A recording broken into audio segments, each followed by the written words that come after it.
Whew. My apologies. Shalom, my peoples, my fam, my friends, my companions, folks, fellow Israelites and proselytes, and all around. Shalom. We're gonna move this off the screen and we're getting right into it. This isn't really part of the whole initial video layout I had set up in the earlier or last video with the days of Noach, but I figured this would be an important topic to actually cover, and that would be the identity of who the actual Israelites are, or Yisrael, or Yasharal, or how the names, the translations, but the identity of the actual Israelites. Who are the Israelites? Evidence of Israel being Afro-melanated. So we're gonna get into it. Oh crap! Let me actually click on it. Next slide. My apologies. You know me, I gotta do my disclaimers every video. Always have a disclaimer. 3 of them. Disclaimer. Cognitive dissonance, mental disturbance people feel when their beliefs and or actions are challenged by new information or stimuli. This happening results in discomfort, disengagement, and or retaliatory ideas/actions. This often happens with Japhet's children in accordance to their blessing with Patha H6601 via the Strong's Concordance, and the second definition including to be deceived, persuade, to seduce, or be simple, to be deceived and naive, meaning they like to lie a lot and be persuasive about their lies, and they're deceptive. This meaning it is a natural inclination for them to do this. Not all of them, but it is often the case of Gog and Magog, the Scythians, along with Javan being the Greeks rewriting much of history. Yes. Next one.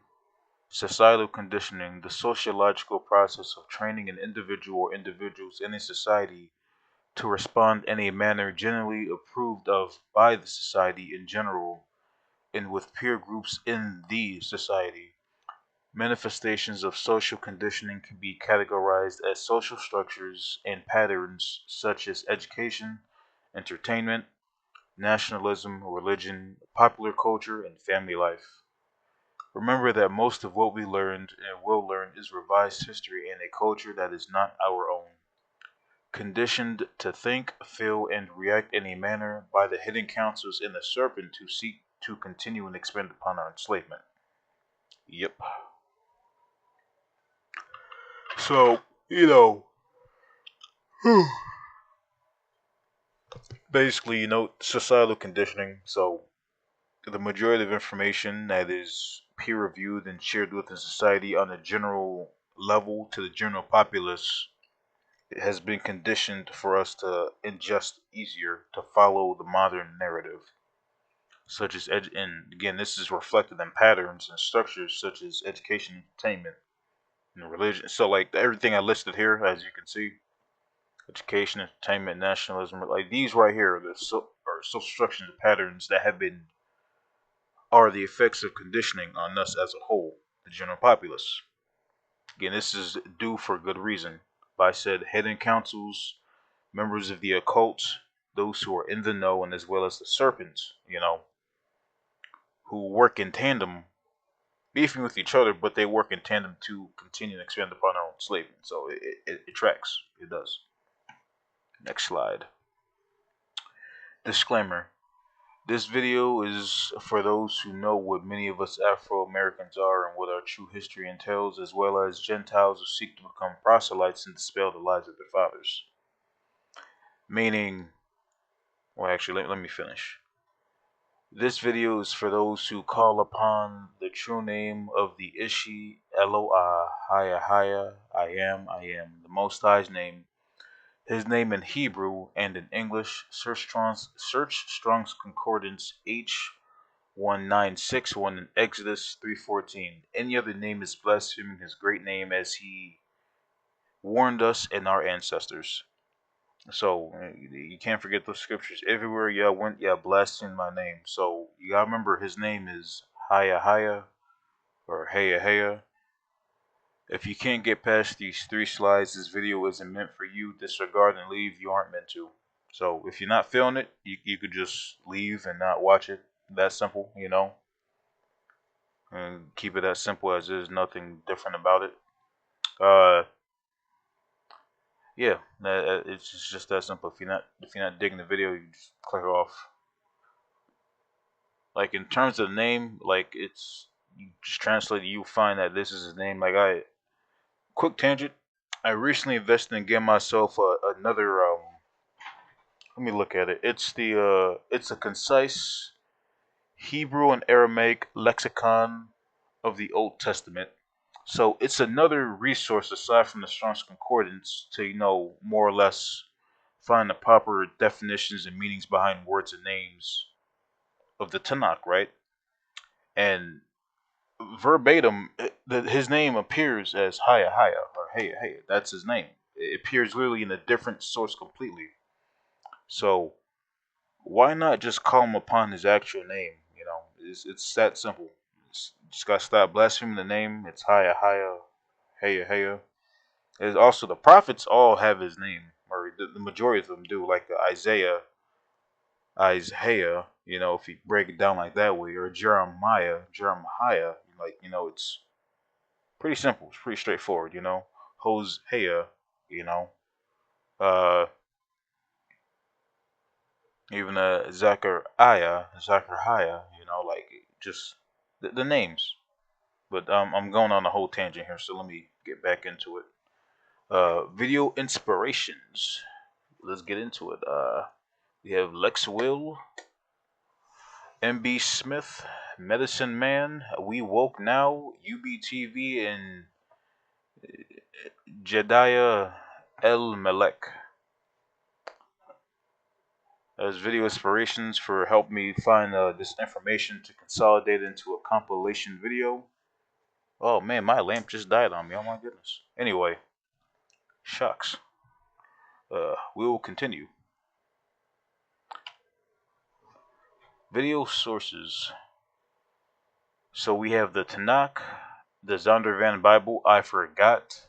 Quick side note: I forgot to add the screenshot of the Zondervan Bible about the Hamites, Ham being the father of all the dark races, excluding the Negro. So I forgot to add that, but that's the source of that. The Apocrypha, the Negro Question, written by Lee B. Cummings. Origins of the American Indians, consolidated by Lee E. Huddleston, or written by him. Black people or indigenous to the Americas, research material for the inquisitive Kimberly R. Norton. So, compilation of various different sources there. The Jew, a Negro, written by Arthur Talmadge Abernethy, and The British Israelites, written by Henry William J. Sr., as well as Safaria.org. So, I'm going to keep getting into it. Here we go. Jews are the original Israelites. It is widely taught that the Israeli Jewish people of today are traced to the original 12 tribes of Israel. Through omission of historical information and deliberate false narratives, it has been purported that they are the real Israelites. This couldn't be farther from the truth. As you should know, they are not even Shemitic in DNA nor in appearance. You can see clear as day. Like once you have the information, again, I provided in the last video, and I'm gonna provide in this video about who Shem, the difference between Shem, Ham, and Japheth. You'll understand what I'm talking about. On to the next. For a quick recap, Shem is the roots of Semitic, which means Afro-Asiatic languages, but won't you need an Afro-Asiatic people initially to start speaking said languages? Like that, it tracks. Afro at its roots means to bear or have afro-styled hair, curls growing in a round, evenly way. Asiatic being native inhabitant from Asia in the literal sense, meaning Shem was would be a Negro-looking man, and his children would quite literally bear his resemblance. Abraham, Isaac, and Jacob all come from Eber, who descends from Shem. Yeah, Eber, I think, is like the great grandson of Shem, and I think Abraham's like the great grandson of Eber. So it's like, where would he get his features from? Like, why do we look the way we do? It comes from somewhere, you know. Again, like Africans, for example, are all Shemites, and we have to remember, all Israelites are Shemites, but not all Shemites are Israelites. We can't get those two confused. Like, all Israelites are Hebrews, but not all Hebrews are Israelites. Hebrews include Ishmaelites, all the other sons of Keturah that Abraham had with her, his wife that he took on after Sarah.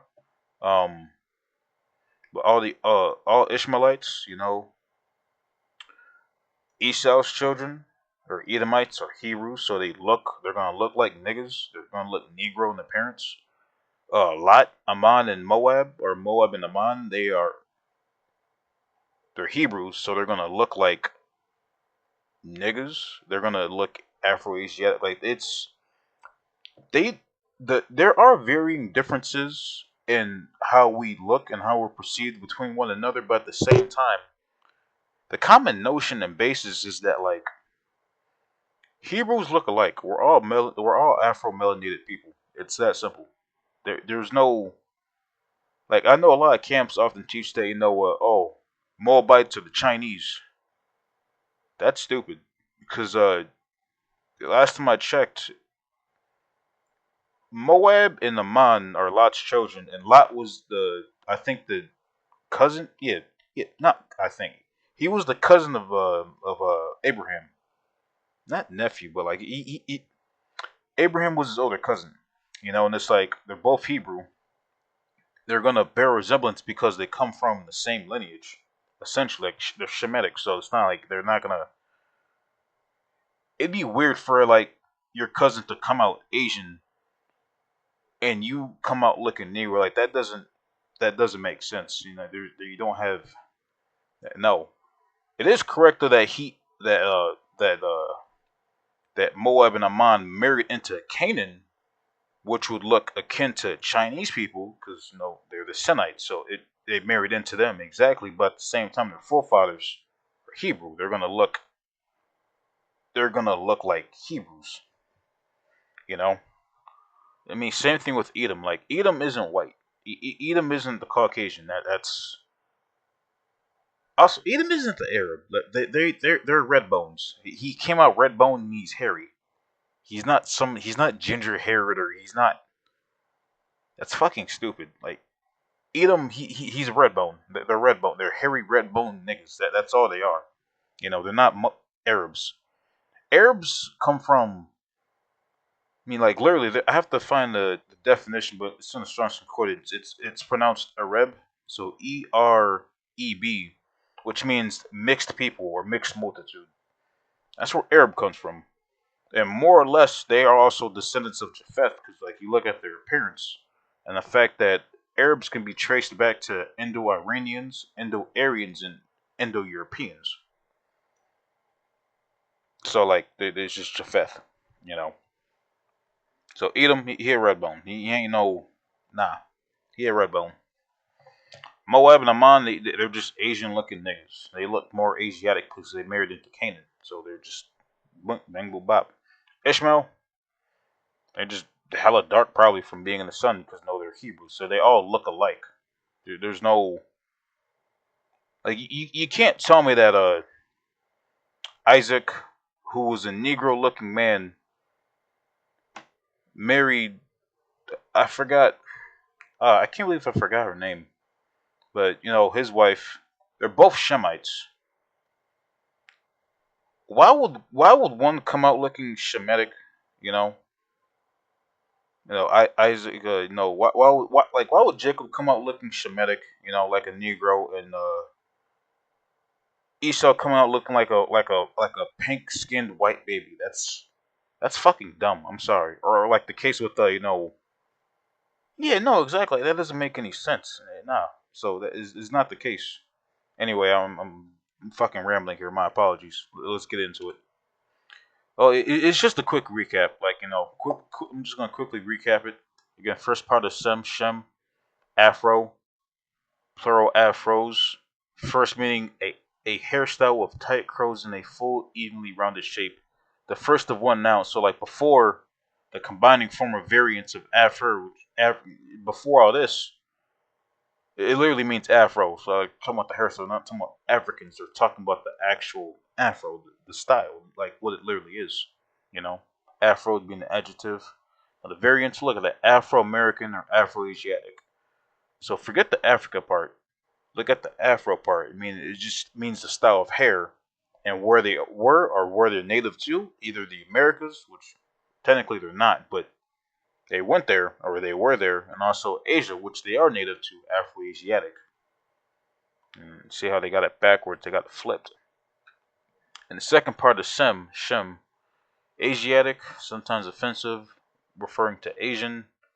So bing boop bop, you could pause and just read it, but more or less the names of some kinds of flora and fauna. Thing. Asiatic lily, which you covered in my Buddhism video, Israelites and Buddhism, and also the whole Asiatic elephant. We also covered that. And yeah, it's just a native or inhabitant of Asia, a person of Asian descent. So like Shem is Afro-Asiatic. Don't miss that. It's Afro people living in Asia. It's that simple. Uh, Jacob was a Shemite. Understand that the councils, occult groups, secret societies hide the truth in plain sight and play semantics and word games. This is surface level knowledge. Anybody can find and see this by simply looking it up and using critical thinking and discernment. So just use your critical thinking and use your discernment and you will find it. It's that simple. Like you won't it's right there, like it's not hard to like you just simply look this up. Now let's get into prophecies and historical accounts. Right? In the many video sources I've listed, you can find much evidence to support that Israelites of then are among of the African diaspora in terms of lineage, tribes, and peoples recorded. We can touch base and explore the facts that the actual Israelites today have been under the many generational curses and prophecies that afflict us unto this day. Verbatim, like some of this is literally applicable. It is. The curses of Deuteronomy 28. My apologies, I'm just tracking the order. The curses of Deuteronomy 28 have been in effect since. Okay, I definitely got a typo here. The curses of Deuteronomy 28 have been in effect ever since we do and have suffered them continuously. Yeah, that's a big error. Ignore that. Or just look at it and laugh. From the captivity, plagues, slavery, and being forced to serve other gods, idols that our fathers knew not, and brought to a land that they knew not, as well as by a peoples we knew not. So, like, we ain't know these gods, we ain't know this land, and we ain't know these people first beforehand. We ain't know any of it. Like, look at the Atlantic/Pacific slave trade, right? Deuteronomy 28:32 states that our children will be delivered to another people and we will be helpless. Slavery. Deuteronomy 28:30 states that we will build, harvest, reap, and work, but we will receive none of the fruits of the labor. So, building up entire countries, nations, and receiving not a dime, not a damn thing out of any of it. And Deuteronomy 28:41 literally states again, our children will be in captivity. So, like, this all literally purports to said slave trade, and that these are happening currently, right now, still, or they've happened to us in particular. It hasn't happened to the other ones. It hasn't happened to the proxies claiming that identity. It hasn't happened to them. They, I doubt it. I very much doubt it. This you can literally look in history and match it verbatim. Like this has happened to us. There's no way around it. It's all these have happened to us specifically. I got more. Continued. Deuteronomy 28:64 speaks of Israelites being scattered among the corners of the earth and among nations. Catholicism, voodoo, paganism being a part of strange gods mentioned that we would be forced to serve. Scattered among the corners of the earth. So, like, we get this limited notion that scattered among the corners of the earth means like, oh, only means like this little part of said Africa or Asia. The Most High is really talking about the entire world we're scattered among, or scattered among the nations. That's plural for many nations. Among the entire earth we're scattered among. So it's not just confined to one continent here. No, it's multiple. It's the continents. If it's there, there's probably Israelites being over there right now. Probably because it says scattered. So just discernment, critical thinking. Think about it. Deuteronomy 28:68 states that the Israelites will be taken back to Egypt in galleys, ships such as galleons. India and Latin America being possibly Upper and Lower Egypt. Now, this one's a iffy one because still researching and still studying it, and that it has been reported in a few of the books I do have, and just researching as you guys can look this yourselves up. Is that there are actual connections between the cultures that thrived in Latin America to those that match what we call quote unquote Egypt or otherwise known as Mitzrayim today. So there's even with India, there's a possible connection. The whole they don't eat beef and they more or less worship cattle, or they find them sacred, and the whole Apis bull that was that the Israelites were worshiping. The golden calf. So there's even the like there's possible connections. There are. So I say y'all can do your own research on that, but the whole taking back the Egyptian galleys, that probably is reference to the slave trade that happened in Latin America, more than likely. There's also or like hell yeah, like Brazil, all that, more than likely. And you got Deuteronomy 28:49 states a nation from afar shall come upon us like an eagle. That sounds like America to me. Like that sounds like America to me, if I'm being honest. It does. It straight up sounds like America. Like verbatim, it come upon us like an eagle, right? A nation from afar.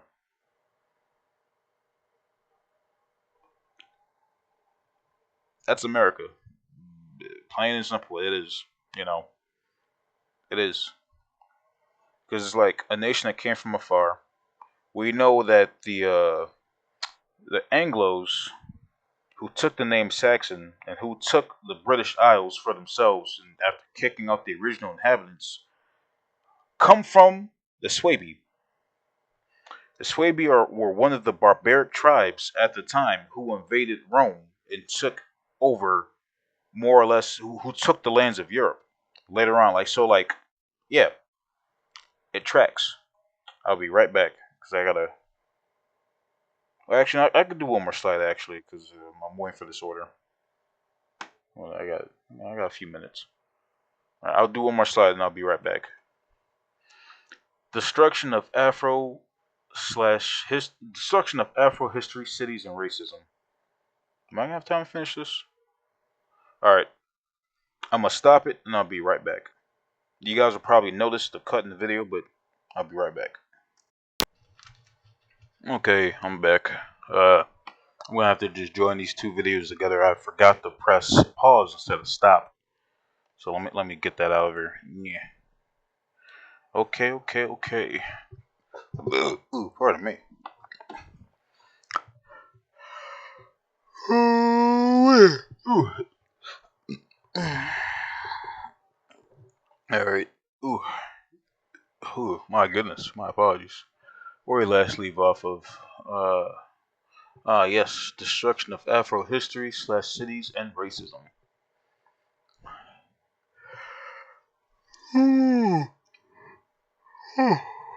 My apologies. I'm yawning. Oh my goodness. Deuteronomy 28:43 states, "The stranger shall rise above us, or we fall lower and lower. They are the head.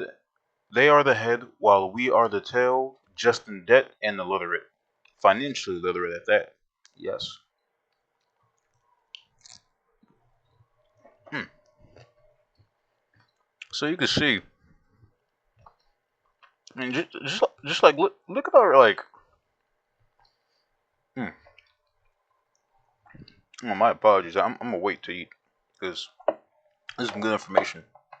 But it's like you often always hear about the stereotype that niggas got bad credit or always in debt, financially illiterate, don't really know much about how to work our finances and all that economics. It's like, huh? I wonder why. Strangers shall rise above us while we fall lower and lower. Think about it. You can see it plain as day. Deuteronomy 28:36 states that a king we set over ourselves and us will be driven to a nation that our fathers knew not, to worship other gods that they knew not. So, think about it. Our people in the older days didn't know who JC was. They didn't know about no Catholicism. They didn't know about the so-called Trinity. They had no knowledge about any of that. And the king that we set over ourselves, and we will be driven to a nation that our fathers knew not. And I'm pretty sure this does reference the fact of a king coming from the tribe of Judah. That we do place over ourselves. That well, here's the thing: unless the Most High chooses that king, they're more or less likely gonna just fall into just further and further wickedness. You know. But again, driven to a nation that our fathers knew not. Our fathers didn't know about America. They didn't know about either of the Americas, or maybe they knew about Latin, but they probably didn't know about North America. More or less specifically, they probably didn't know about it. If you think about it, a land they knew not, I'm pretty sure you could cross-reference that and you could identify that as Arsareth or Arsarath. We'll see how it's pronounced, but I'm pretty sure it identifies with that land, you know, because it was a land uninhabited by man, and a land our fathers knew not. That kind of makes a lot of sense. Just you can kind of put two and two together to see where that is. No, they crossed the Bering Strait into a land that they knew not. Think about it. To worship other gods that they knew not. They didn't know about no JC, no, no Mar, no. They didn't know about any of that. If you think about it, they really didn't. Otherwise, they would have been in the Tanakh in the first place. You know. And Deuteronomy 28:37 states that will be known as a byword. So black, African, nigger, jigaboo, all bywords, all offensive and applicable to who? More or less us. Think about it. A proverb or a proverb: niggers can't do anything right. They are less than human, or they are less than human. It's a common proverb, especially centuries prior, even nowadays it still is. And a consternation, astonishment. Damn, these people are really dumb. These people are super predators, or they can't accomplish much, or they can't do anything. Who does that really apply to, honestly? Historically speaking, and especially now, so in the modern sense, especially that in the modern narrative, it'd be us. It's not the proxies. It's not the converts. It's us. Because the proxies, they don't fall lower and lower. They shall rise above us because they're the stranger. They're not in debt and they're not illiterate, especially when it comes to finances. So, like, how could it be them, but they're not going through any of these curses? Think about that. It's not them. It ain't them. It never was them. Oh yeah, let me click on this. Next slide.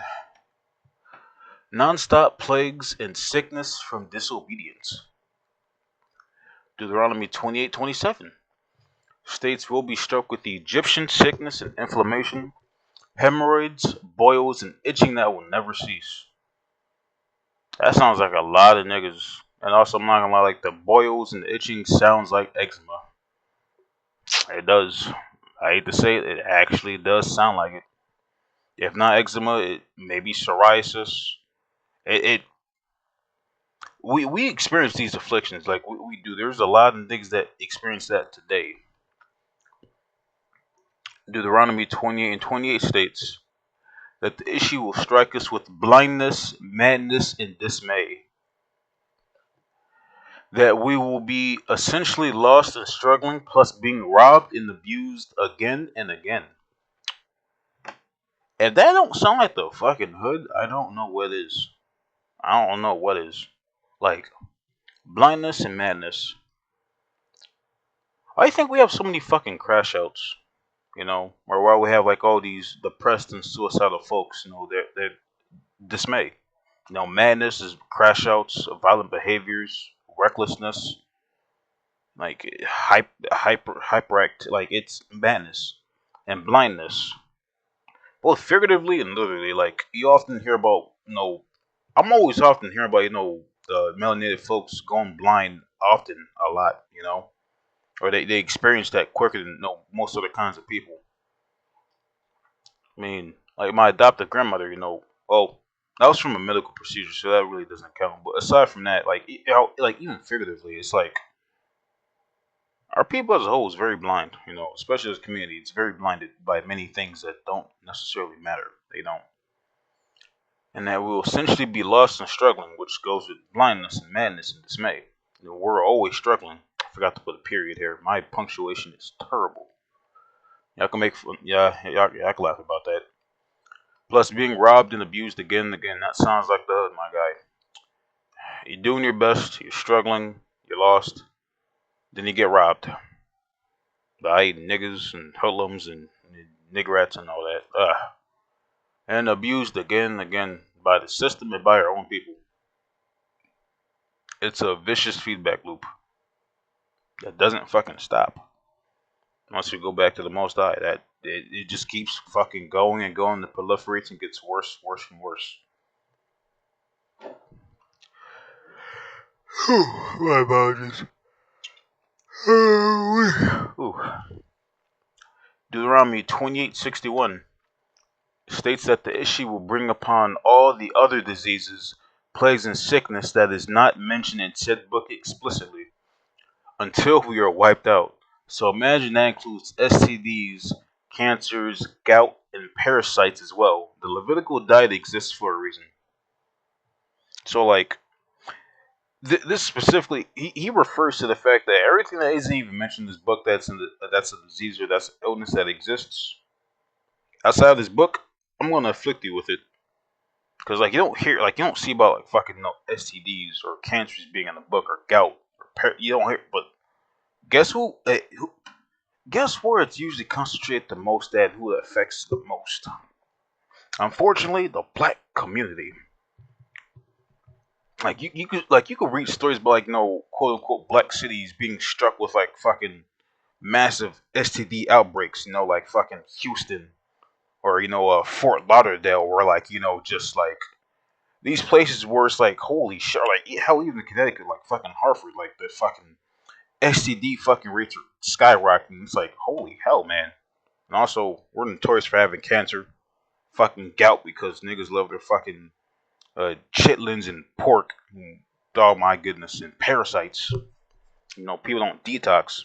I know I got detox, but it's like you wonder why the Levitical diet exists for a sole reason, and it's to prevent a lot of this. Because it's scripturally clean food that he gives you a list that you can eat and that you can't eat. Eat this food, you're going to get afflicted by it because scientifically, this is how it works. Like it's the laws aren't oppressive as people think. They're in place. He gave us those laws in place for a good reason.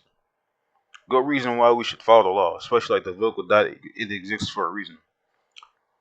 Our bodies are made apart and they're separately different from everyone else's, and they have to be operated in a special manner in a way.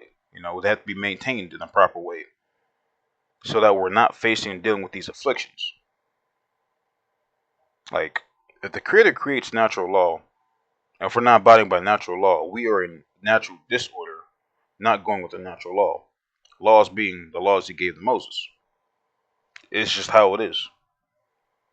You just gotta follow it. It's simple. Like there's no to rebel against it, you're gonna suffer said afflictions, plagues, and sicknesses from disobedience. Like it's that simple. The many more curses and affliction and the many more curses, affliction, and prophecies upon Israel, as seen in Deuteronomy alone, are the curses that are currently in effect as of right now and have been as strayed. Okay, I have a lot of I have a fucking lot of typos.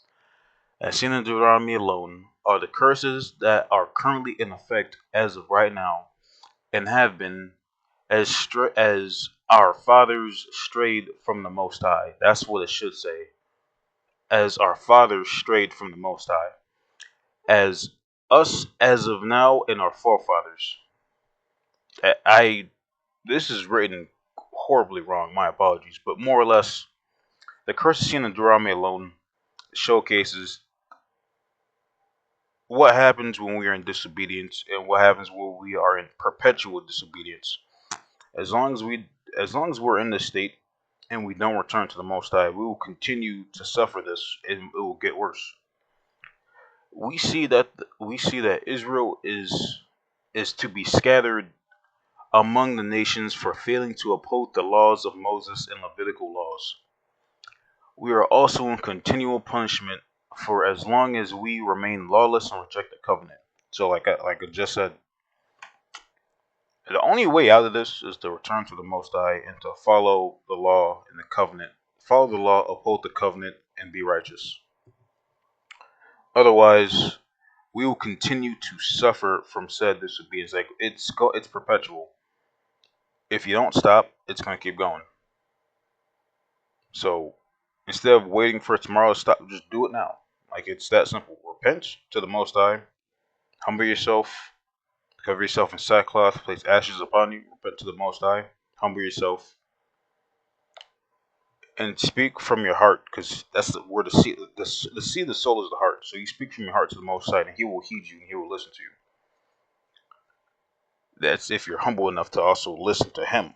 It's follow the commands. It's that simple. Follow the commands, you'll be blessed. You disobey the commands, you'll be cursed. If you are an Israelite and you're not following the commands, regardless of how you feel about it, you will suffer the curse, because that's the law. It's that simple. It's just disobedience.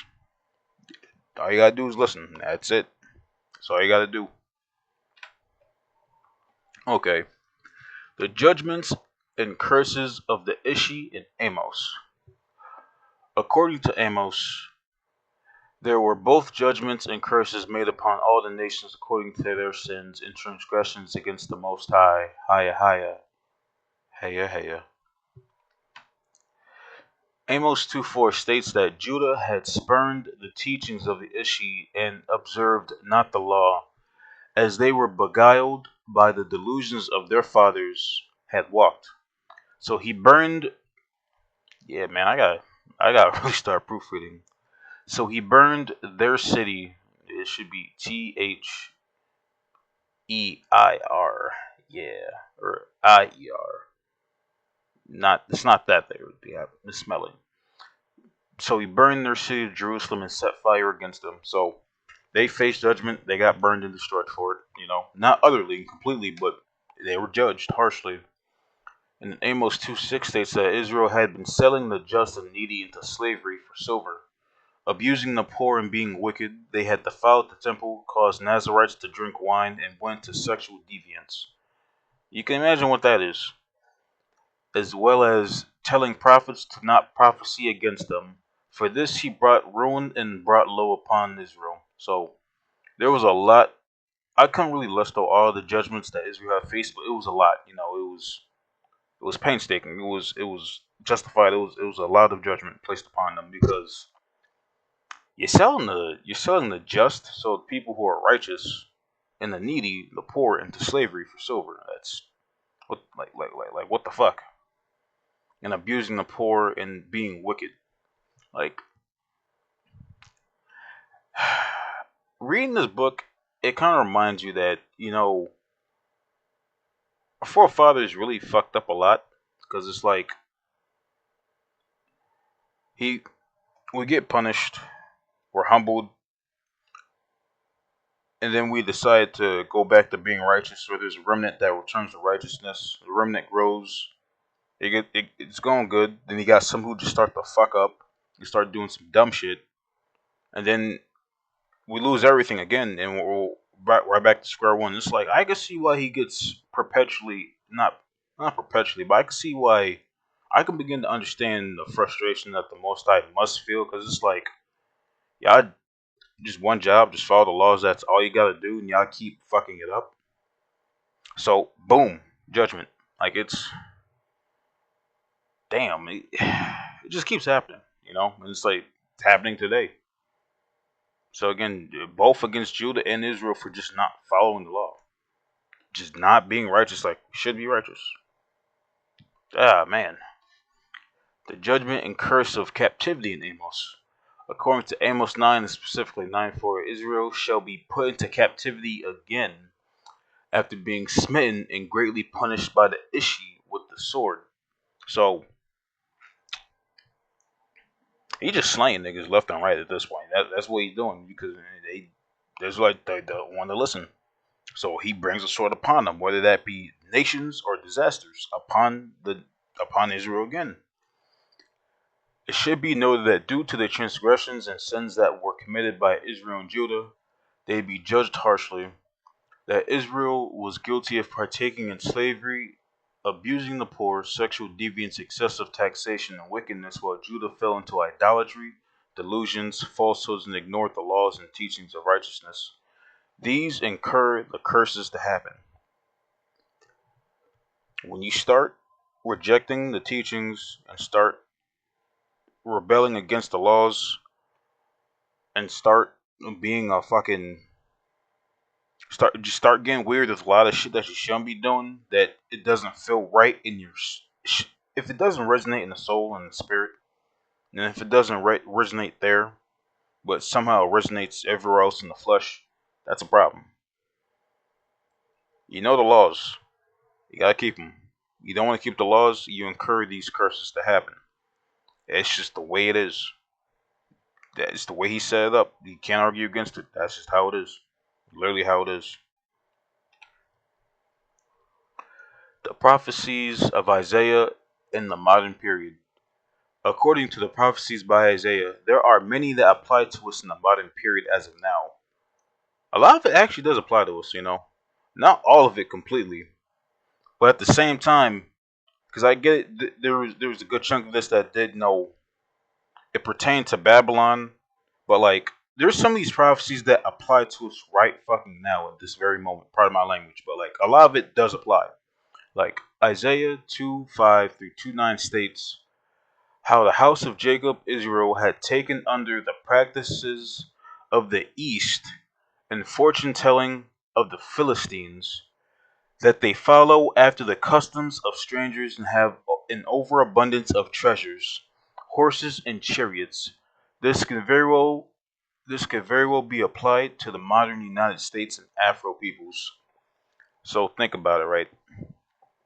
Taken after the practices of the East and fortune telling of the Philistines.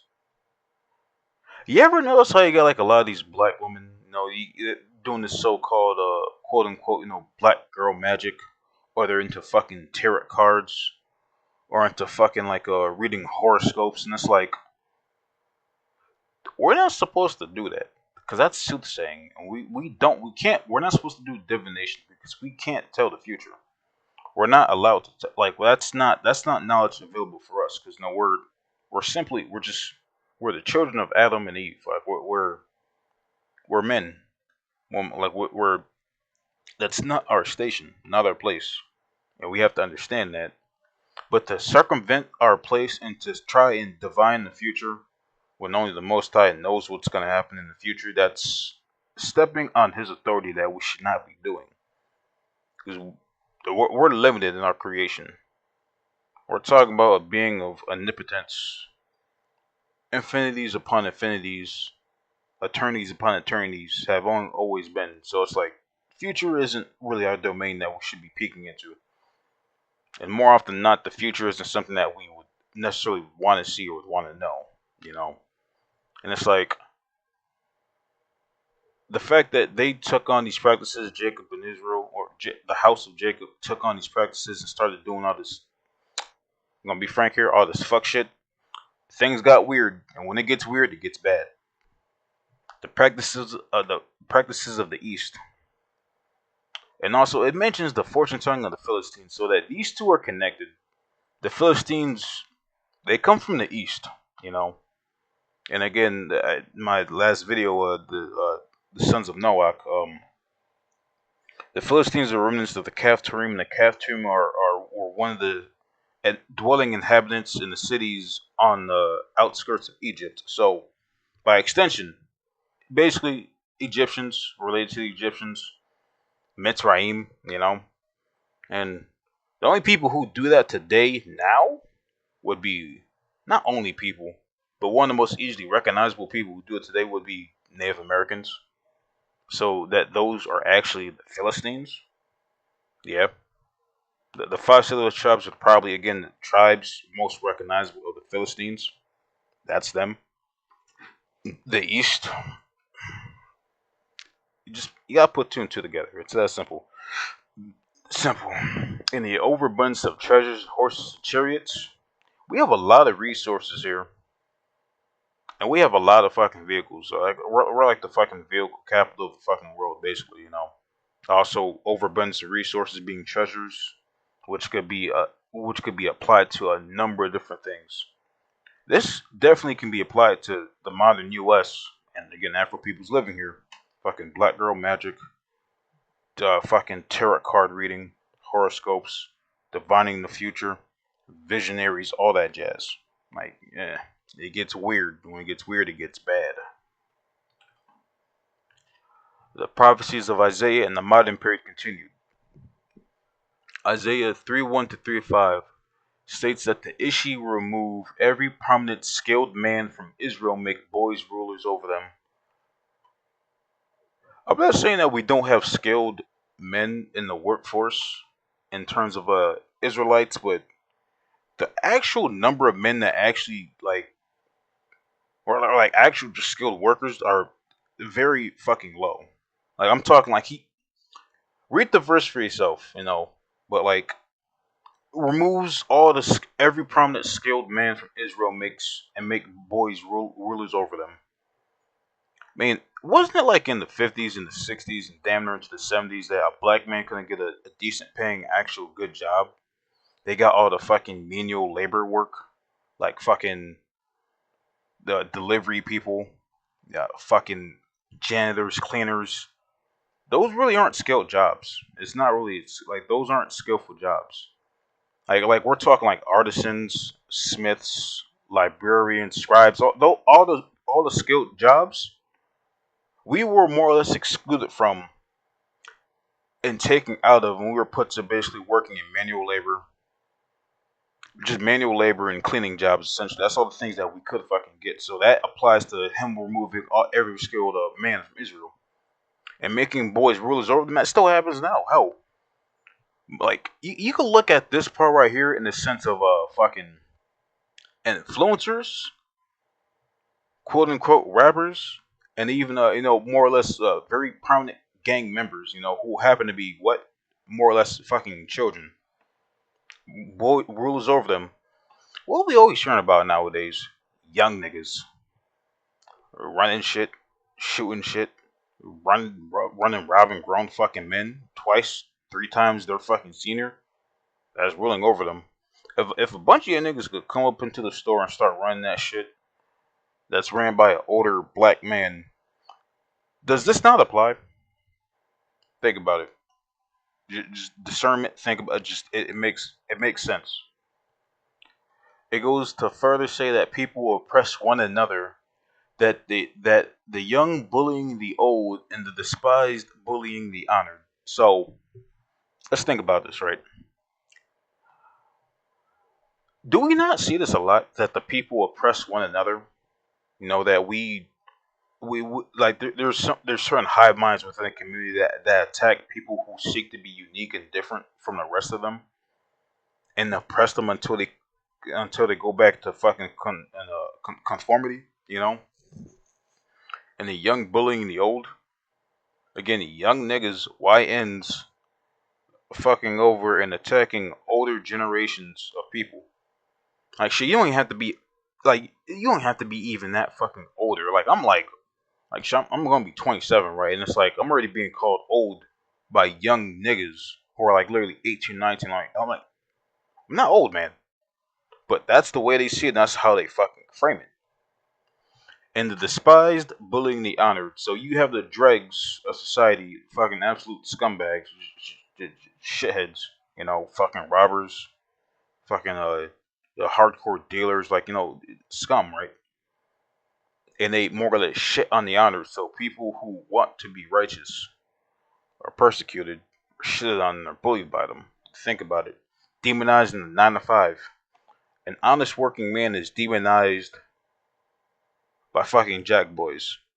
Does this not apply to the despised bullying the honored? Does that not apply? You got jack boys shitting on fucking 9 to 5 hardworking men who can do all they can do. That definitely fucking tracks, if you ask me. Like, that makes perfect fucking sense. This perfectly matches us with how the current black community conducts itself. Young men, adolescents being gang members and robbing others of their own. Elders being disrespected and belligerent with little to no skills, and thus men essentially reduced to destitution and banditry unless they sell themselves. Military or the entertainment industry. The military, the industrial military complex, or the entertainment industry. You gotta pick one. It fucking sucks. Or are you just gonna be working as a fucking dreg? It fucking sucks. You got shit jobs. Like I got a shit job. Fucking shit warehouse job. It sucks.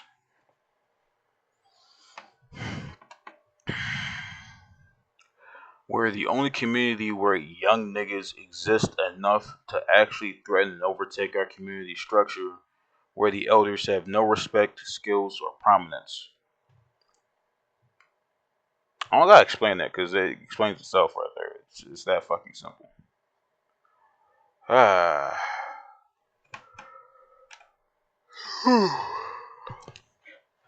Continued. Isaiah 3:8 through 3:12 states that Judah and Israel has fallen into wickedness. They are openly sinful like Sodom, in a literal sense of social injustice upon the poor and destitute, and sexual immorality. They're fucking up bad when the Most High compares them to Sodom. And he destroyed Sodom. So what do you think he's going to do to his beloved Israel? It's like, to be the best, you have to take the worst. Which means if you're going to be the best among nations, you're going to have to take the worst among punishments. Far worse. So it's like, just imagine what he's going to do. Again, the curses of Deuteronomy 28 echo what he plans on, or echo that. Just think about it. It further states that they are ruled over by children and that is governed by women. That our leaders are misleaders, being that lead people astray, that they would bring confusion and destroy the way of paths. So we're currently taken by storm by all these young niggas. Young niggas who are basically bandits, who are basically ruling shit, by these young influencers who have no experience, but they have grown fucking people following them in droves, right? Just like fucking backwards. And also, especially by women. That I'm gonna explain right here, but just really think about it, right?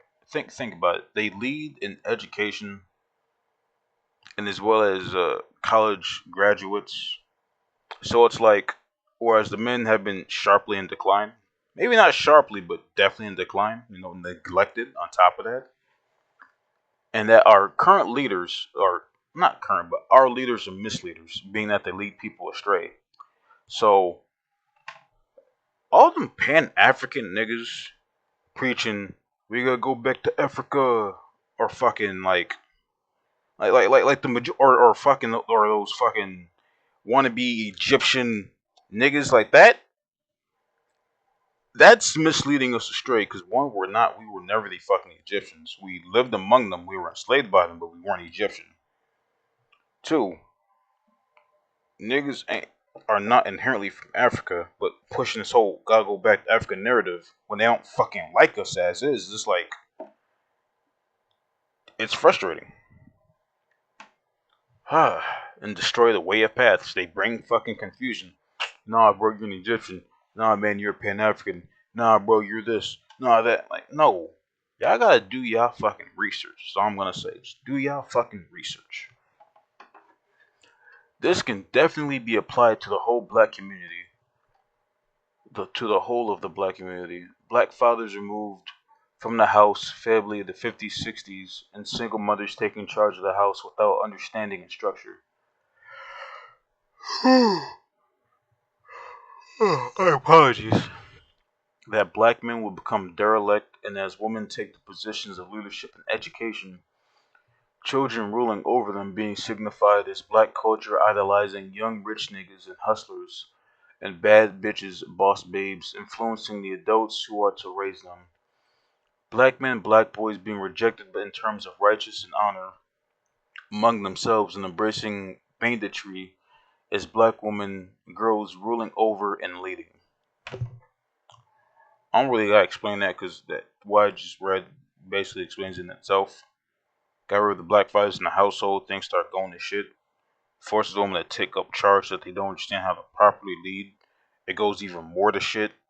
They overly fucking not no that no they overly invest in their daughters as opposed to investing in their sons, which causes even more fucking banditry and more fucking problems because you need men to raise men. Men can seldomly ever raise themselves, and that takes a fucking it takes so much to actually fucking do that. And even then, they still looking for guidance from other men. So it's like discernment, critical thinking. Think about it.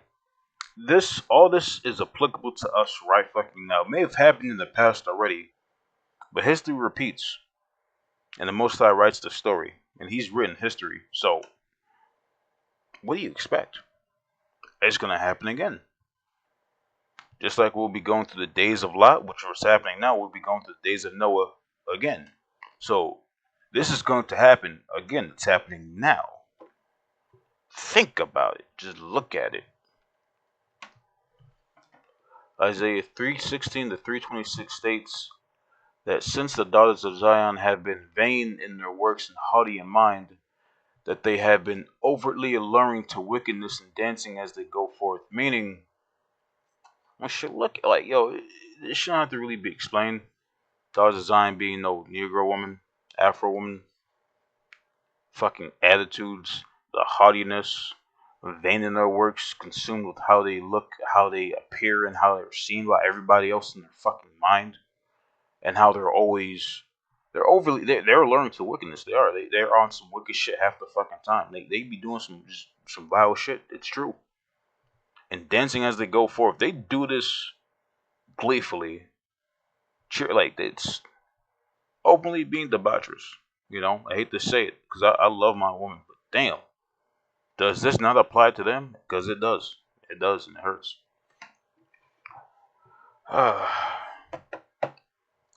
For this, the judgment he placed upon them was to essentially have their, oh, I got spelled right this time, have their scab up, alopecia as an example. I probably have that backwards because it should be for boldness, but scab up, yeah, that happens a lot. That happens to a lot of black women. It actually does. He would unveil their privacy and secret parts, so literally just exposing them because they've been exposing themselves. No nudity. He would then further remove their jewelry, ornaments, head wrappings, and even fine and pearls such as adornments and mirrors. So all that nice shit that they have gets taken from them, and we see that happening now. You know, you have like a lot of these quote unquote influencers or real estate agents or quote unquote want to be prominent, influential black women who end up losing all their shit and gets taken away from them because like look at how they're living, look at how they conduct themselves. It's part of the curses. It even happens. It happens to the average woman, black woman. It does. He would further remove their sweet scent and place upon them a stink. I shouldn't. This is self-explanatory. I hate to fucking say it. Nah, this is definitely self-explanatory. You can imagine what this fucking means. Cause I guarantee you, the majority of the fucking time when I'm walking by a black woman, their natural BO isn't that good. I'm not gonna lie. Some are, because some do take care of themselves by natural when they're not just, especially just doing the bare minimum. They have to replace their fucking that stink with the sweet scent that's not natural to them. Otherwise, you wouldn't need a perfume. If you naturally smelled sweet, you'd be like, all right, she smell good regardless. Instead of like, damn, I gotta spray myself because I stink. That's them. Like, come on, man. Remove their fine boats and aprons for rope instead. So all that nice designer shit, quote unquote, they got rags now. Raggedy. He would strike them with baldness instead of well set hair. So you wonder why a lot of our black women end up fucking bald or have problems growing their hair out or have problems just maintaining their hair. Because it's how they conduct themselves.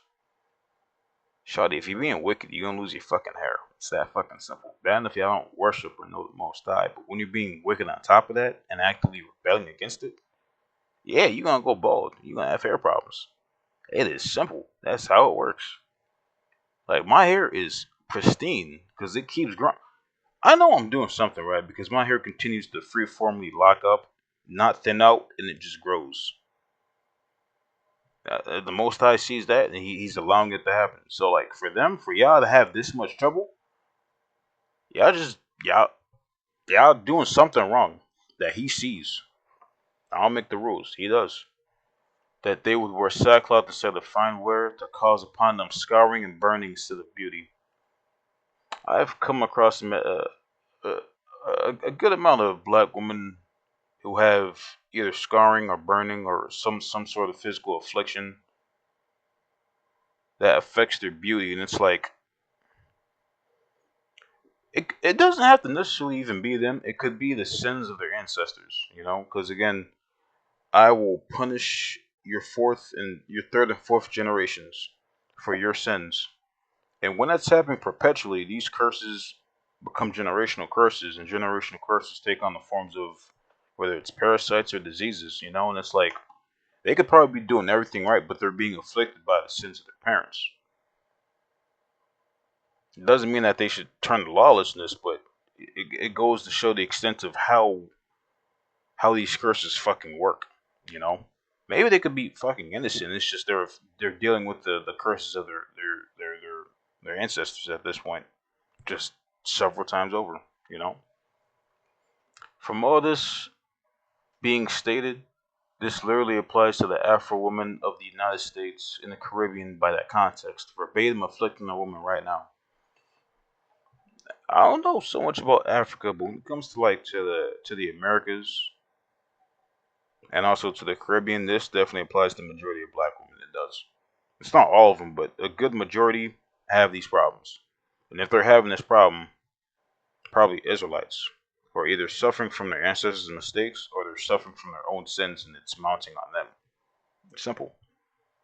Very simple.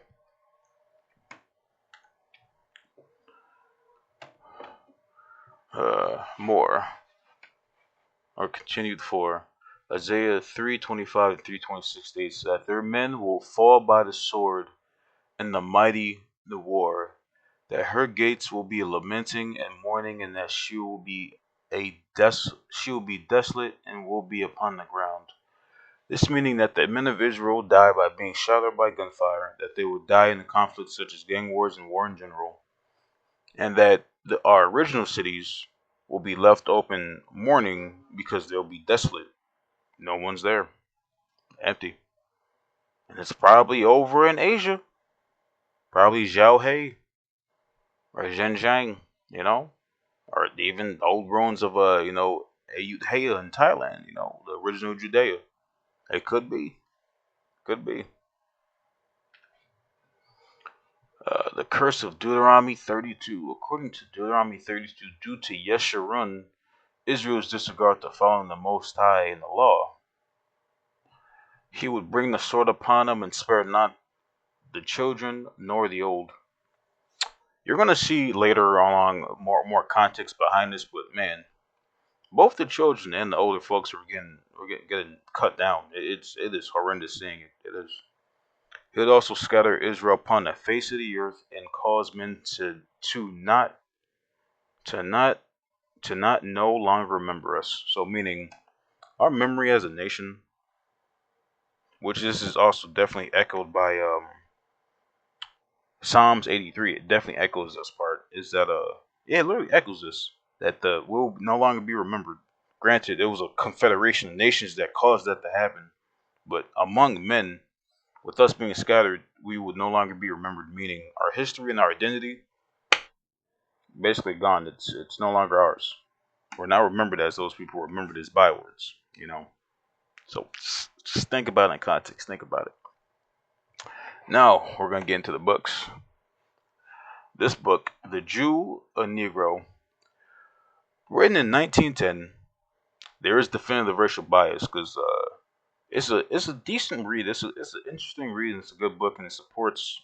Again, it proved like I didn't even need to dive into to the 13th tribe or to the invention of that race by saying like I didn't have to dive into any of that. This book literally gave it to me. I have those books. I'll do a video on them later, but the book is good. Definitely, there's definitely definitive racial bias because the whole uh niggas can't build anything, but that goes into the curses. What will be known as a proverb that goes into the curse. So it's very fulfilling. I'll say it's ironic because it fulfills this racial bias fulfills the curse. It does.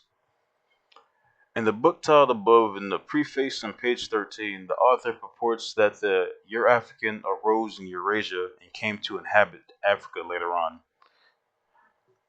Now, what I've been saying, again, I learned this from Lex, but what I've been saying is that that's not what I've been saying, but the point to be made and to be remembered is that Shem was in Asia and he spread out from Asia into Africa, into all the other, well, into other lands. That would all to a lot of the lands that were given to him was his. So I imagine it probably wasn't landlocked, but like he spread throughout Asia. The cold zones and islands were Japheth's, but all the habitable land that was neither hot nor cold was given to Shem.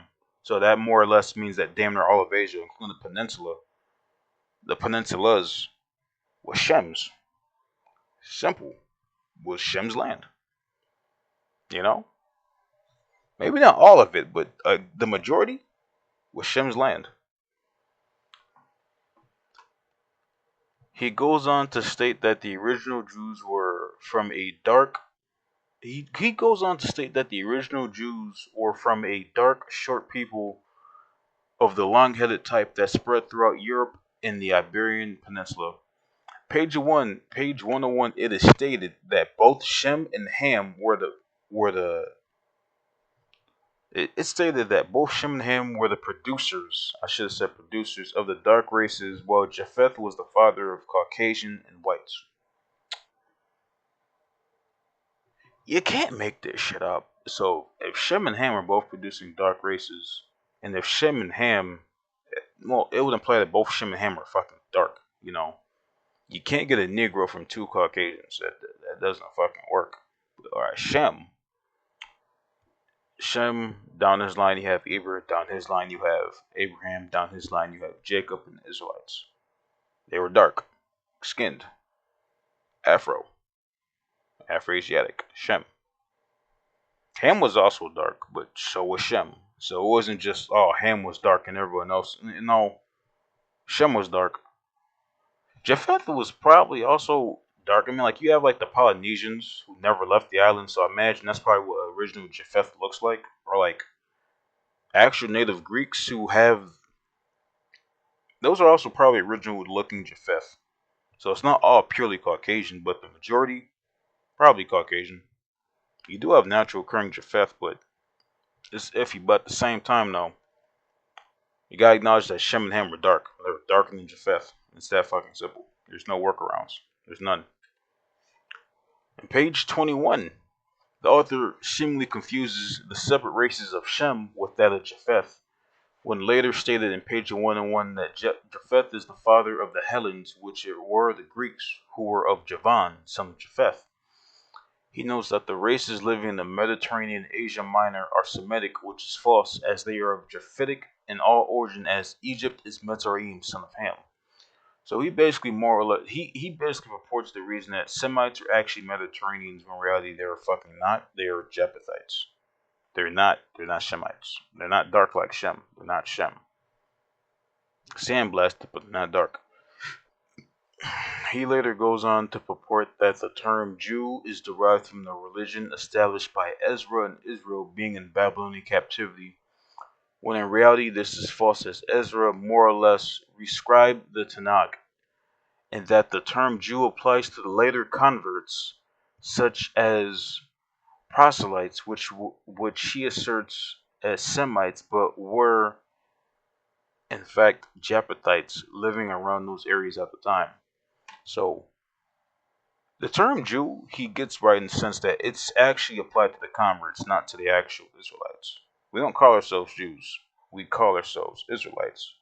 Whereas those who call themselves Jews are Israeli, and they are by extent proxies because they're converts. They converted. They weren't originally Jews. They weren't, because they don't fit any of the scriptures, nor do they have any of the curses afflicting them. And again, they don't remember their history because they are not remembered as a people, and they're known as a byword. These don't apply to any of them. They are not the tail; they are the head. They rise higher and higher while we go lower and lower. We have record-breaking unemployment, horrible financial literacy, and fucking non-stop debt. That's not the proxy. That's us. Like just fucking just critically thinking, man. Just fucking think. It's not hard. And some of the screenshot or pictures I took from it. Here we go. This is from the book The Jew, a Negro. There are hieroglyphics on the Egyptian pyramids that express white men of the north with blue eyes, and we know that these pyramids stood at least 3,000 years BC. Bing Bo Bop. Artisans and mechanics show them to be very dark, with the customer being served in a white shine white. The word Hellen means white. The Hellenes were white men, and Hellas was a white man's country. Bing Bo Bop. Trojans seem to be a traditional race war. White men band together to take revenge of kidnapping of everyone by the darker race. Yeah. The Old Greek and Foray have a remarkable tendency to depict women with white skins, while all the other people are shown as very dark. The author mentions that this because the Greeks descended from Japheth and were Aryans. Thus, it deduces a further proof that to Shem and Ham was conveyed the burden of jointly producing the black races of the world. What do you mean by producing the black races of the world? The author mentions that this is because the Greeks descended from Japhet, which were Aryans. Remember what I said? Indo-Aryans, Indo-Iranians, and Indo-Europeans all share the same common ancestor, Japheth. Thus, it deduces a further proof that to Shem and Ham was conveyed the burden of jointly producing the black races of the world.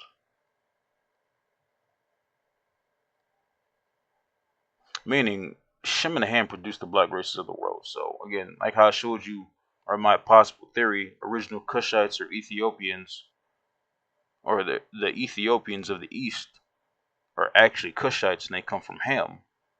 They're dark like us, but don't look like us. Whereas Shem produces Afro-Asian people.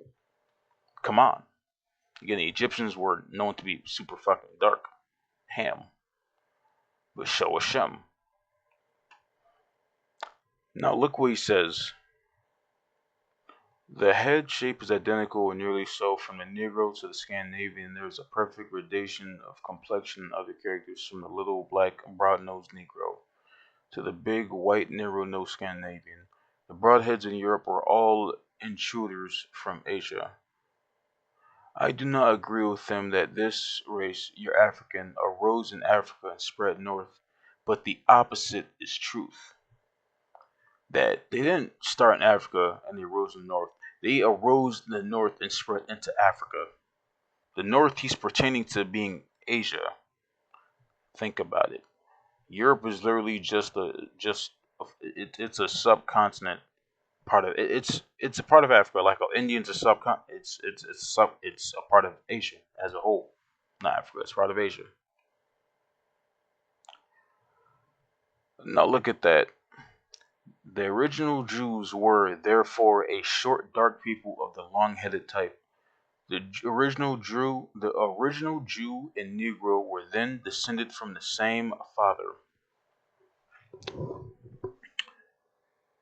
That father being Shem, so this implies that Shem is the father of the original Jew and the Negro, who basically were one. They were identical. Come on, man. You can't make this shit up. You fucking can't. Next one. Who the Semites were. We must not confuse the word Semitic with the word Hebrew, used for a very small Semitic tribe which became isolated or pocketed on the eastern Mediterranean shore in the interior valleys.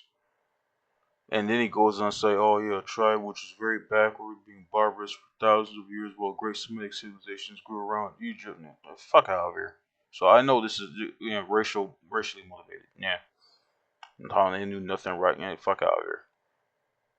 Nor should we mistake the word Jew, which now refers to solely that religion evolved about 600 BC by Ezra and the other Hebrews in their Babylonish captivity. And after they were released by their conquerors, the Hebrew Jews were wonderful proselytes and made converts in many other Semitic lands, so that by the time of St. Paul they had synagogues in Egypt, Northern Africa, Spain, Italy, Greece, and Asia Minor. Indeed, wherever Semites lived. Later, they proselyted among the Asiatic broadheads, and to such an extent that the Jewish people are in most part descendants from Asiatic converts, while Christian and Mohammedan religions claim a great number of Semites. So he's confusing some with Japheth. That's just basically this right here is just Islam, and we know that most Arabs are not. They're not Semites. They're fucking Japhethites. Same with Christians. They're fucking Japhethites.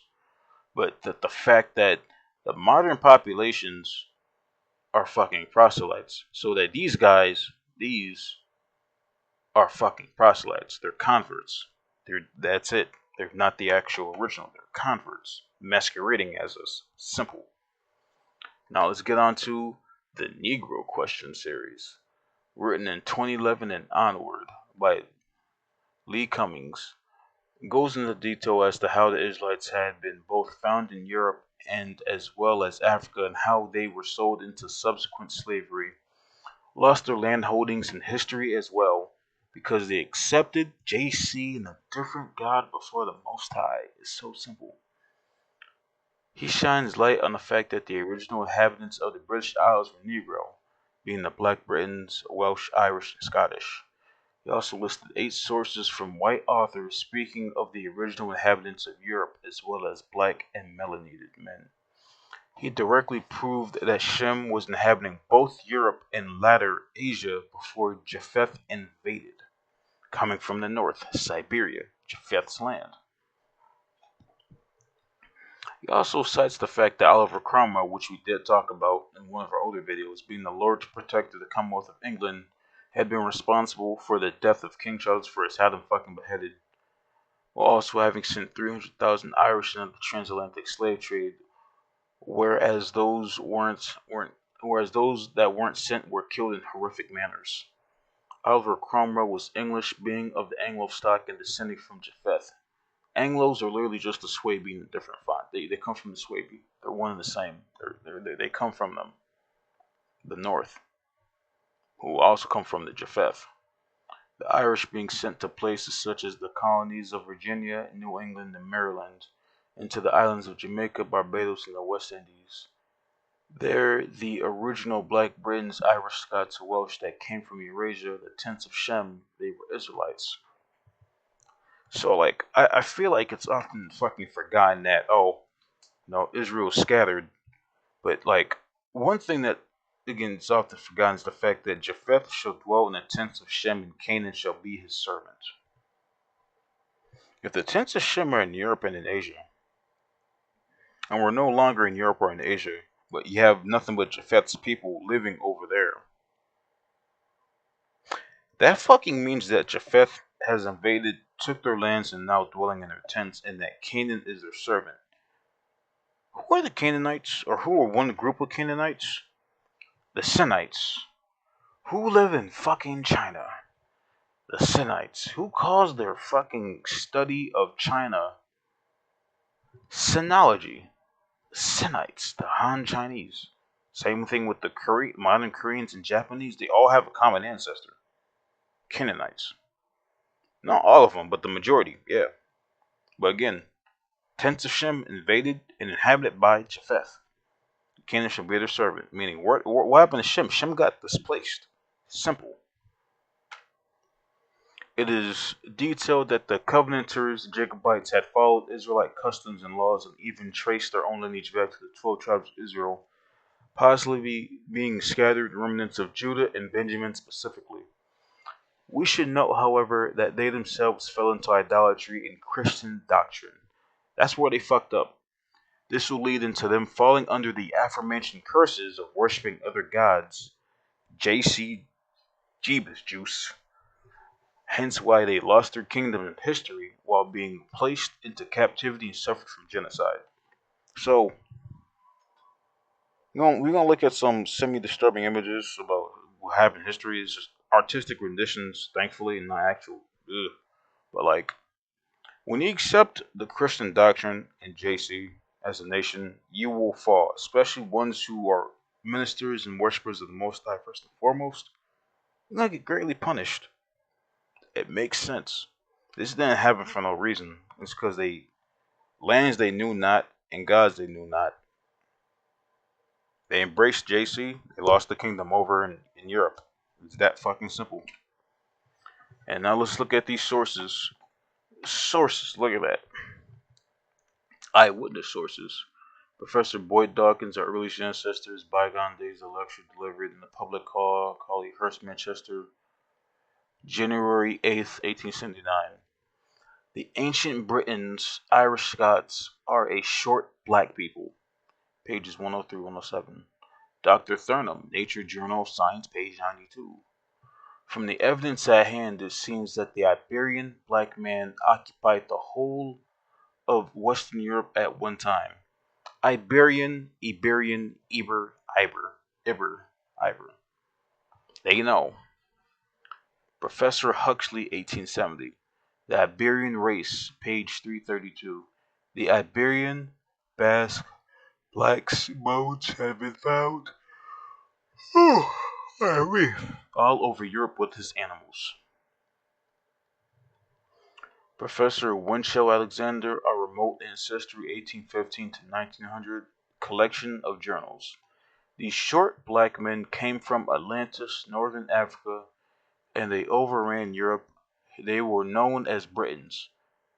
No, because what happened had been found. Occupied the whole West Europe at the time. Ancient Britons were short black people, so man's salty, but you see what he says. Roman historian Tacitus, The Origins of the Black Britons. The Iberians are black people with curly hair. Anthological Review Society, London, Volume 8. You can't make this up. Joseph Ritson, Annals of Caledonian Picts and Scots. The Picts Brits are brown complexioned with curly hair. What does that fucking mean? Niggas. Not wavy hair, curly hair. Afros or curls, just tightly curled hair. Like, come on. Ivan Sertima, African presence in early Europe, 225. The Britons look like the Ethiopians. You can't make this up. You really can't. Just look at this, man. Eyewitness accounts about all this. They even got more. Irish priest. Saint Brendan the Navigator, Irish priest from Ireland. Prehistoric Times, 1911. This little black Welshman, Scott, Celt, settled in France, Guanches of the Canary Islands, France, Ireland, Spain, and the British Isles, and all over Europe. Look at that. And again,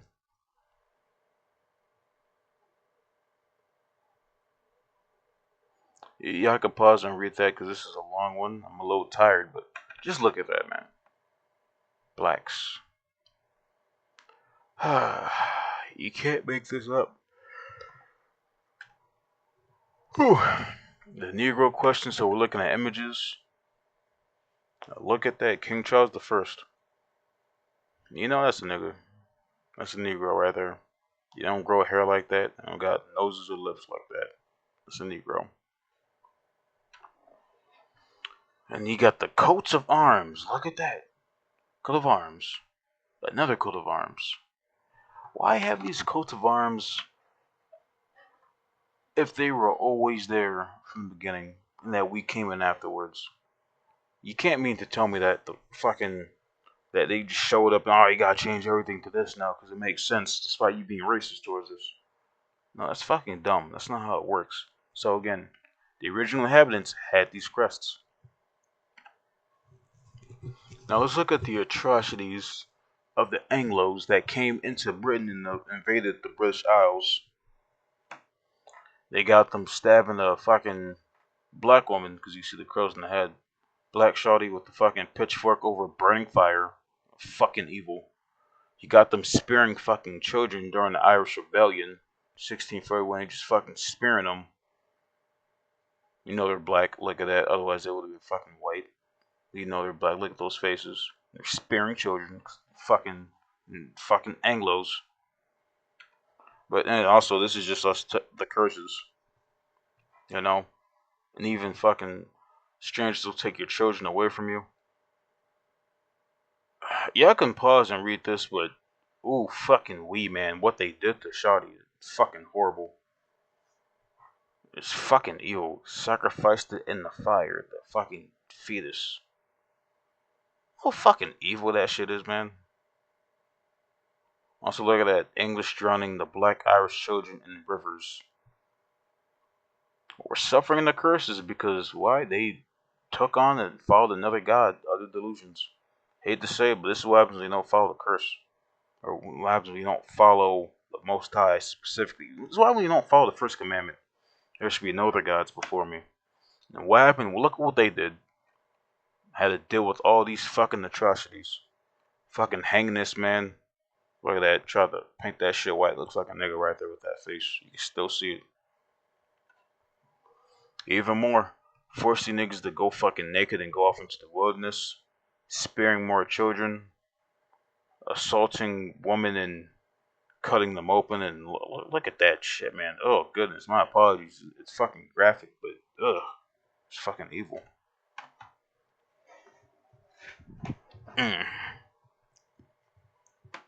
Anyway, now let's get into it. Or it's still the Negro question series. Slaves from Africa and in Europe.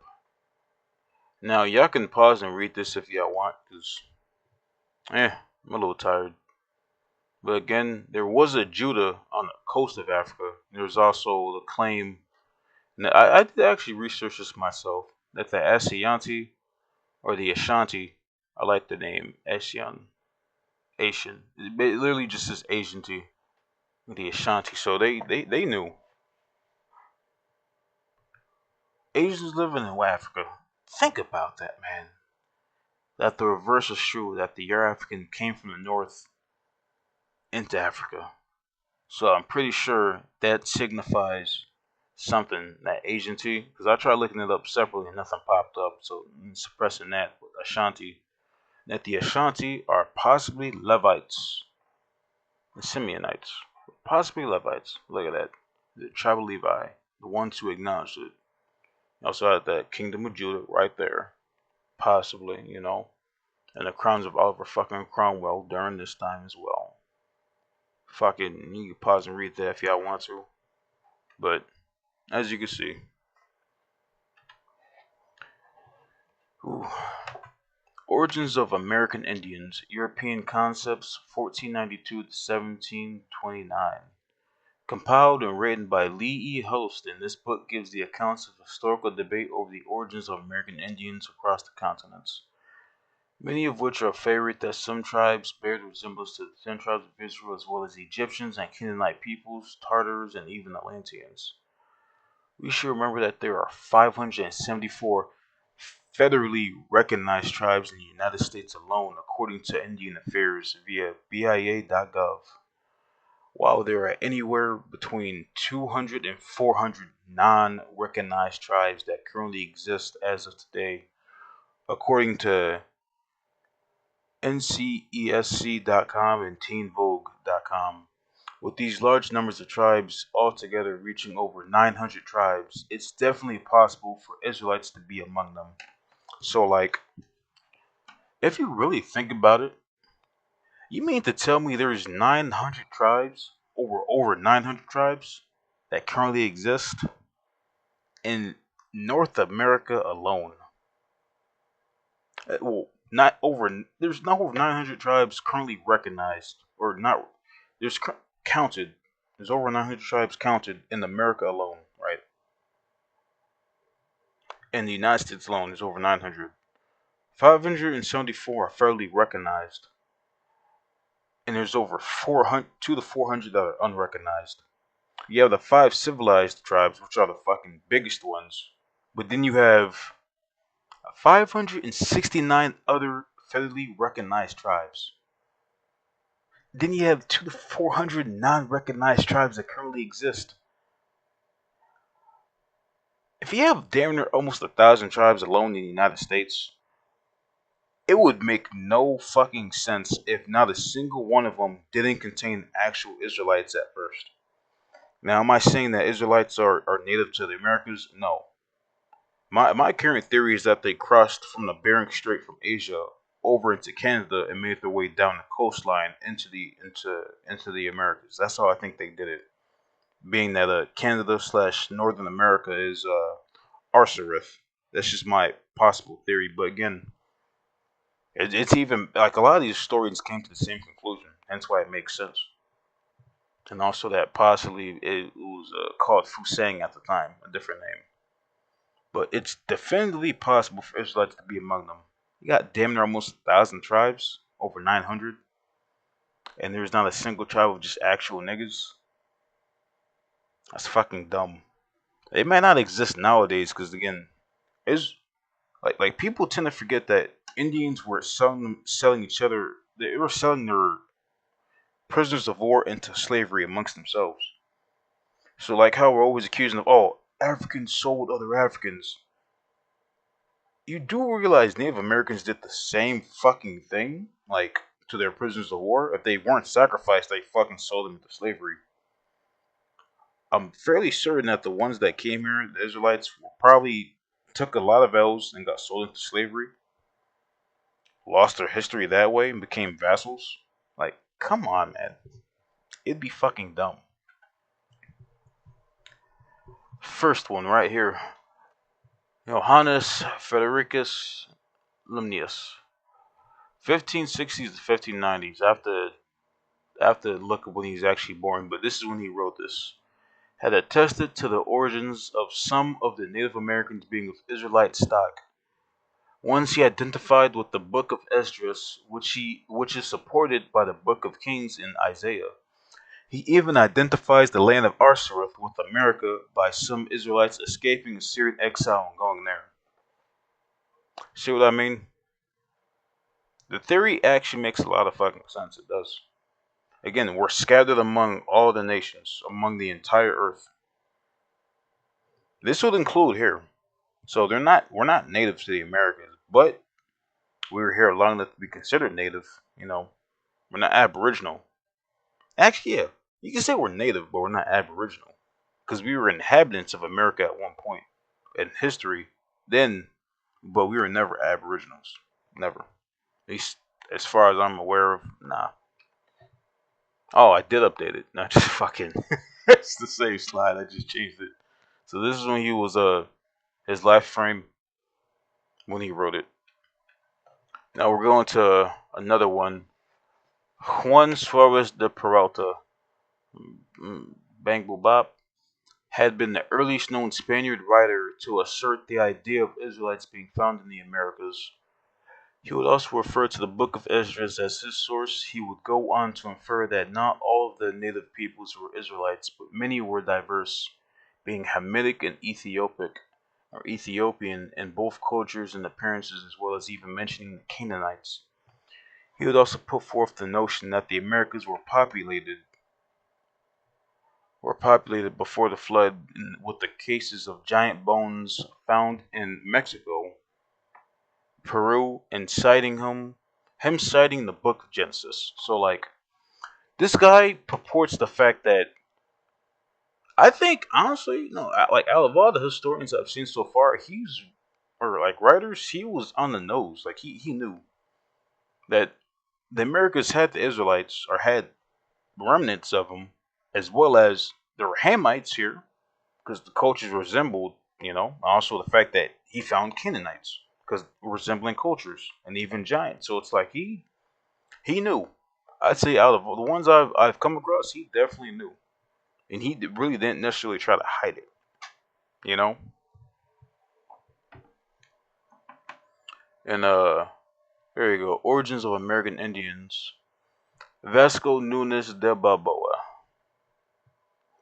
1575 to 1519, had stated to have encountered Negroes on the Atlantic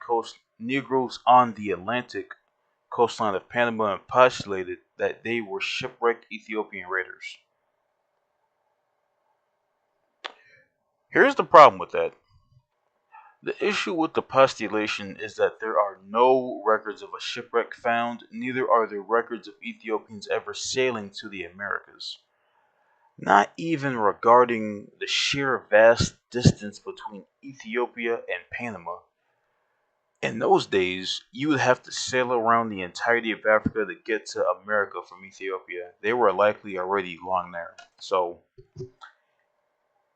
he's seen some niggas in Panama on the coastline and thought that they were Ethiopians that were shipwrecked. But one, there's no shipwreck. Two, they're not Ethiopians. Three, they just look like them. And four, to cross that distance, you're basically crossing like damn near half the world just to get there.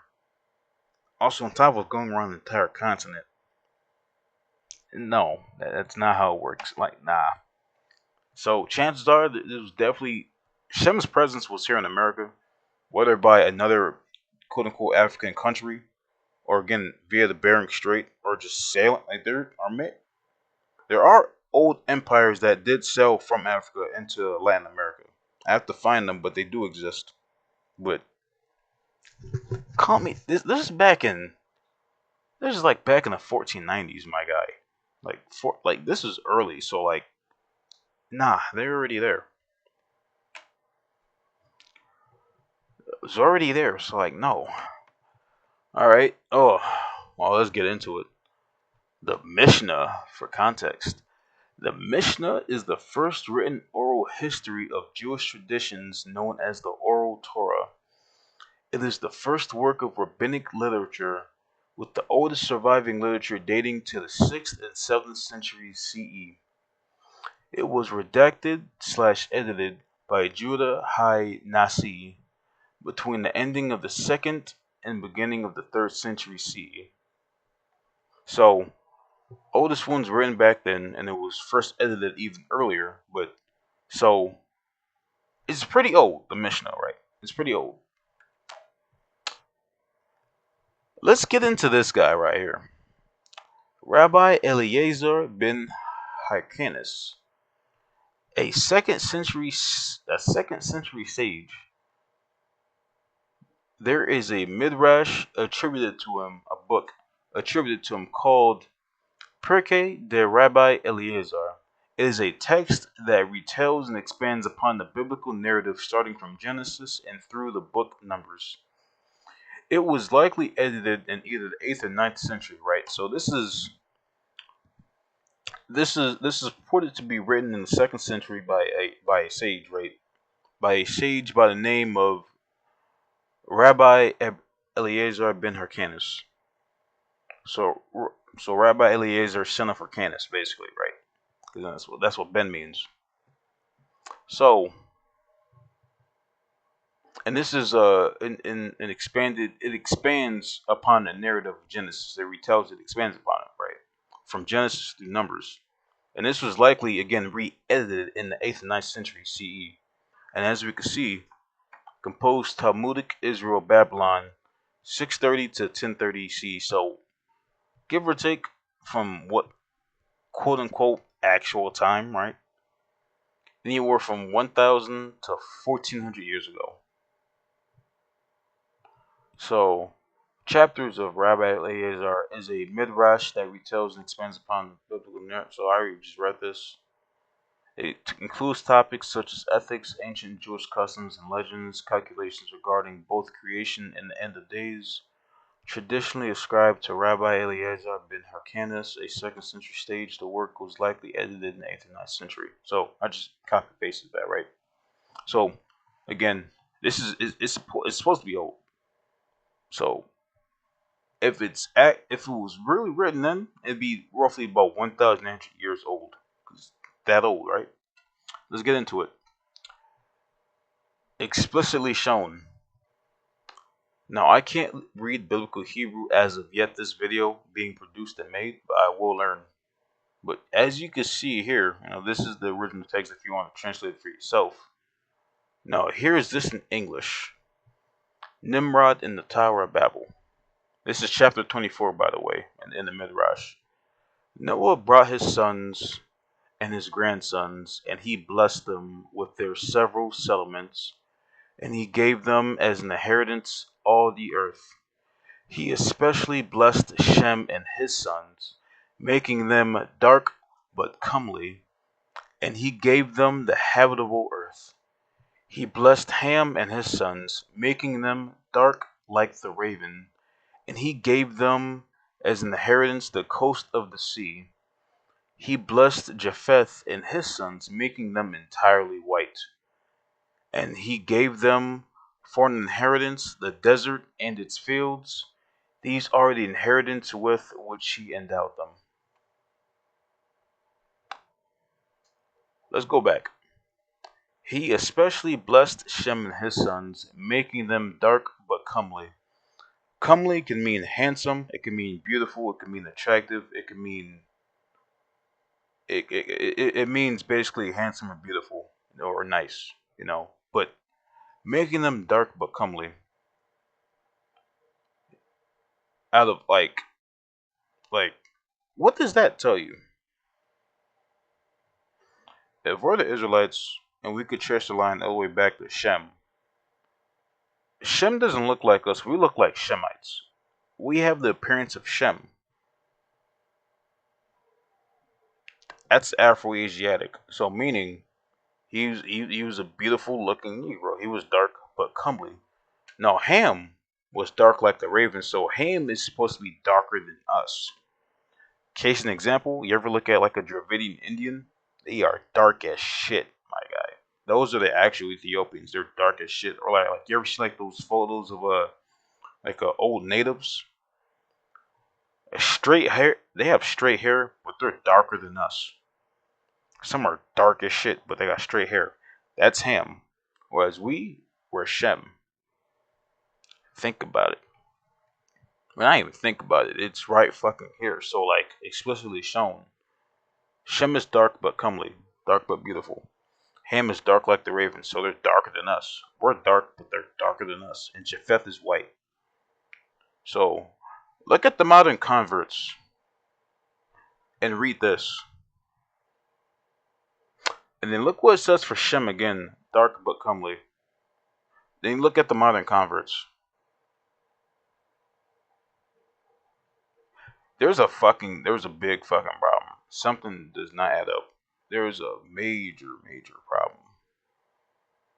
Simply put, the proxies aren't Israelites. Afro Americans and Afro Caribbeans, as well as those who are still in Asia, are the Israelites. It's that fucking simple. We're scattered among the earth. We're in Asia, we're in the Americas, we're in Europe, we're in Africa, we're in the islands. We're scattered. Like, scattered means to be lit. We're everywhere. That's the fucking problem. We're scattered among the nations, and only a remnant will return. It's the big filter. It is the big filter, you know? Like it, man. You can't you can't beat that. Like all that evidence, like I, ah man, just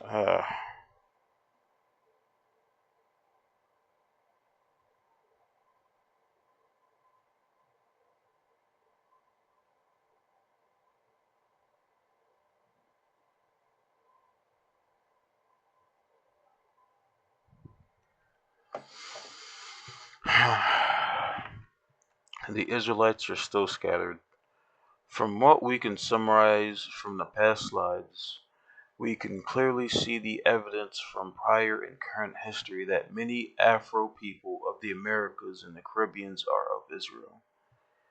We should remember the biblical notion that Israel is literally scattered across the earth. So, like I just said, we are among all the continents and islands. We're fucking scattered. That's what it means.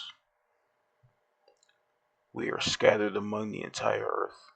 So, if you're an Afro Asian person and you feel and resonate with this curse is afflicting you, as well as just being able to trace your lineage and doing your research, yes. Does that mean every Afro Asian person is an Israelite? No.